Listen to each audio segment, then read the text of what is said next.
if you trade with me, if you know my style, all right? I trade, say this is the Stochastics RSI. We'll move it up one more, all right? So you look right here. You're looking at the stochastics. They're going to continue down, continue up. Just bear with me like these are the Stochastics RSI, all right? I'm going to teach you something so special right now if you stick with me. But you may not understand. So price is going to come up, then price comes down, then comes up, then comes down. Then it will go up, and then all of a sudden it'll do this. Boom, it'll make a flag. So the simplest way to trade, and I'm giving you gold right now, like gold. Gold. It took me 7 years to figure this out. The simplest way to trade is to project a flag here. Before price action starts to move, you draw this flag. You watch the stochastics. I set an alert on the Stokes. When the Stokes get low and you're still in the flag, it's a very high chance you're going to make a win on the trade.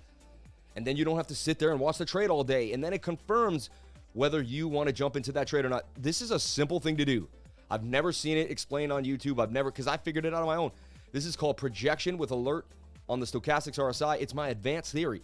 And so by projecting, in projection theory, you don't have, that's why whenever I do this, it's like, you don't know when the trade's going to be right until the right moment. Now, it could Bart Simpson at the last minute, and you could still get stopped out. I've done this, but I'll tell you what, by using this theory, I've been like 70% accurate. It's kind of my secret sauce and my special sauce that most people just, it gets overlooked because I think you have to understand a lot more to figure out what I just said. Like, it's not as easy.